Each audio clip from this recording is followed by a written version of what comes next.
ഈശോയിൽ പ്രിയപ്പെട്ടവരെ, ഇന്ന് തിരുസഭ മാതാവ് ഈശോയുടെ തിരുഹൃദയത്തിൻ്റെ തിരുനാൾ ആഘോഷിക്കുക. ന്യൂജൻ ഭാഷയിൽ പറഞ്ഞാൽ ഈശോയുടെ തിരുച്ചങ്കിൻ്റെ തിരുനാൾ. നമുക്കെല്ലാവർക്കും ഈശോയുടെ തിരുഹൃദയത്തെക്കുറിച്ച് ഓർമ്മ വരുമ്പോൾ തന്നെ ആദ്യമായി നമ്മുടെ മനസ്സിലേക്ക് ഓടിയെത്തിയ ഒരു പക്ഷേ ഈശോയുടെ തിരുഹൃദയത്തിൻ്റെ ചരിത്ര പശ്ചാത്തലമൊക്കെ ആയിരിക്കും. മർഗ്രേത്ത മറിയം അലക്കോക്കിന് ഈശോയുടെ തിരുഹൃദയം പ്രത്യക്ഷപ്പെട്ടതും ഈശോയുടെ തിരുഹൃദയം കൊടുത്ത 12 അനുഗ്രഹങ്ങളും 13-ാം ലിയോ മാർപ്പാപ്പ തിരുസഭയെ ഈശോയുടെ തിരുഹൃദയത്തിലേക്ക് പ്രതിഷ്ഠിച്ചതും ഒക്കെ ആയിരിക്കും. എന്നാൽ അതിനുപരിയായിട്ട് നമ്മൾ കടന്ന് ചിന്തിക്കണം ഈശോയുടെ തിരുഹൃദയത്തെക്കുറിച്ച്. നമ്മൾ കടൽ കണ്ടിട്ടുണ്ട്. ഒരു കടലിൻ്റെ ഒരു കരയിൽ നിൽക്കുമ്പോൾ മറുകര നമുക്ക് പലപ്പോഴും കാണാൻ സാധിക്കാറുണ്ട്. കാരണം കടൽ അത്രയ്ക്കധികം വിശാലമായി വീതിയിലും നീളത്തിലും ആഴത്തിലൊക്കെ കിടക്കുന്നതാണ് കടൽ എന്ന് പറയുന്നത്. നമ്മൾ ആകാശം കണ്ടിട്ടുണ്ട്, പക്ഷെ ആകാശത്തിൻ്റെ അതിർവരമ്പുകൾ നമ്മൾ കണ്ടിട്ടില്ല.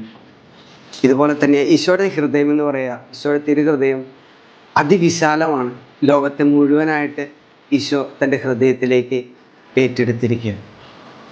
നമ്മുടെ സുവിശേഷ ഭാഗങ്ങളിലൂടെ കടന്നു പോകുമ്പോൾ നമ്മൾ കണ്ടിട്ടുണ്ട്, അന്ധനെയും ബധിരനെയും മൂകനെയും അതുപോലെ തന്നെ തളർവാദ രോഗിയെയും സുഖപ്പെടുത്തുന്ന ഈശോ, തൻ്റെ അടുത്ത് ഓടി വന്ന് കേണപേക്ഷിക്കുന്ന കുഷ്ഠരോഗികളെ സുഖപ്പെടുത്തുന്ന ഈശോ, മരിച്ചവരെ ഉയർത്തെഴുന്നേൽപ്പിക്കുന്ന ഈശോ, 5 അപ്പം 5000 പേർക്ക് വീതിക്കുന്ന ഈശോ.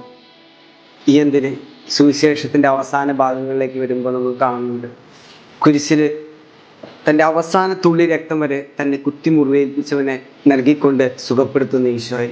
ഈശോ തൻ്റെ സ്നേഹം എല്ലാവരിലേക്കായിട്ട് വീതിച്ച് നൽകുന്നതാണ് സുവിശേഷ ഭാഗങ്ങളിൽ നമ്മൾ കാണുന്നത്. കാരണം അവൻ്റെ സ്നേഹത്തിൽ സ്വാർത്ഥതയില്ല, അഹങ്കാരമില്ല, അസൂയയില്ല, യാതൊരു തിന്മയുടെ പ്രസൻസുമില്ല. ഈശോ തൻ്റെ സ്നേഹത്താൽ നമുക്ക് മുമ്പിൽ പറന്ന് പന്തലിച്ച് ഇങ്ങനെ നിൽക്കുമ്പോൾ എങ്ങനെയാണ് പ്രിയപ്പെട്ടവരെ നമുക്ക് ഈശോയുടെ മുമ്പിൽ പുറംതിരിഞ്ഞ് നിൽക്കാൻ സാധിക്കുക? എങ്ങനെയാണ് നമുക്ക് അവനെ വിട്ട് മാറി നടക്കാൻ സാധിക്കും?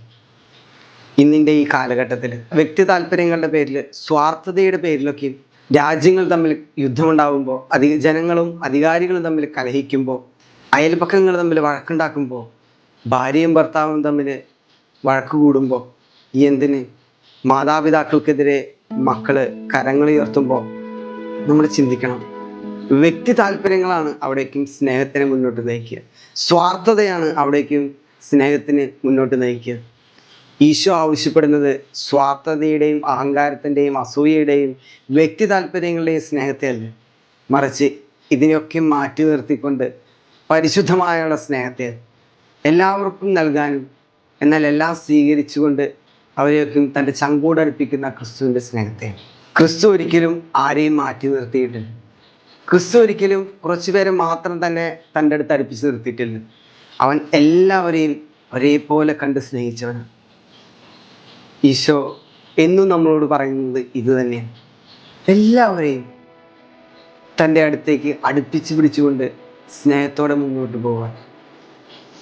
ഈശോയുടെ സംശുദ്ധവും പരിശുദ്ധമായ ഈ സ്നേഹത്തെ, ഈശോയുടെ ഈ ഹൃദയത്തെ തിരിച്ചറിഞ്ഞ് മനസ്സിലാക്കി പിഞ്ചെന്നവരെയാണ് തിരുസഭ വിശുദ്ധരെന്ന് വിശേഷിപ്പിക്കുക.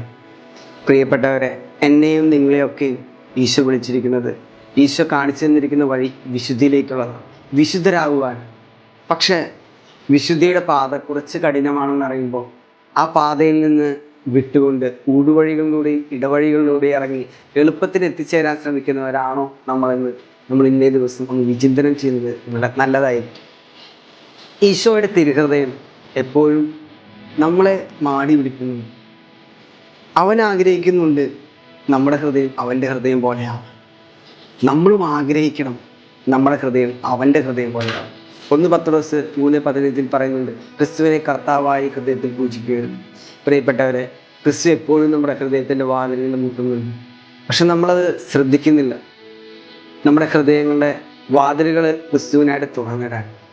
ക്രിസ്തു നമ്മുടെ ഹൃദയത്തിൽ വസിക്കുമ്പോഴാണ് നമ്മുടെ ഹൃദയം ക്രിസ്തുവിൻ്റെ ഹൃദയം പോലെയാണ്. നമ്മുടെ ഹൃദയങ്ങളിലെ സ്വാർത്ഥതയും അഹങ്കാരവും അസൂയയും എല്ലാവിധ തിന്മയുടെ ശക്തികളും നമ്മുടെ ഹൃദയത്തിൻ്റെ വാതിലിലൂടെ ഇറങ്ങിപ്പോവും. ക്രിസ്തു നമ്മിലേക്ക് വരുമ്പോൾ, ക്രിസ്തു നമ്മിൽ വരുമ്പോൾ നന്മ കൊണ്ട് തിന്മയെ അവൻ തോൽപ്പിക്കുകയാണ്. നമ്മൾ തിരിച്ചറിയാതെ പലപ്പോഴും ക്രിസ്തു നമ്മുടെ ഹൃദയത്തിൻ്റെ വാതിൽക്കൽ വന്ന് മുട്ടി തിരിച്ചു പോകുന്നുണ്ട്. പ്രിയപ്പെട്ടവരെ, ഇന്ന് ഈ ഈശോയുടെ തിരുഹൃദയത്തിൻ്റെ തിരുനാൾ ആഘോഷിക്കുമ്പോൾ നമുക്ക് മനസ്സിലാക്കാം, ഈശോയുടെ തിരുഹൃദയം നമ്മളെ അത്രയ്ക്കധികം അവനിലേക്ക് അടുപ്പിക്കുന്നുണ്ട്. അവൻ ആഗ്രഹിക്കുന്ന രീതിയിൽ അവൻ്റെ ഹൃദയം പോലെ നമ്മുടെ ഹൃദയമാകുവാനായിട്ട് അത്യുന്നതനായ ദൈവം എന്നെയും നിങ്ങളെയും സമ്പൂർണ്ണമായിട്ട് അനുഗ്രഹിക്കട്ടെ. നിത്യം പിതാവിനും പുത്രനും പരിശുദ്ധാത്മാവിൻ്റെയും നാമത്തിൽ.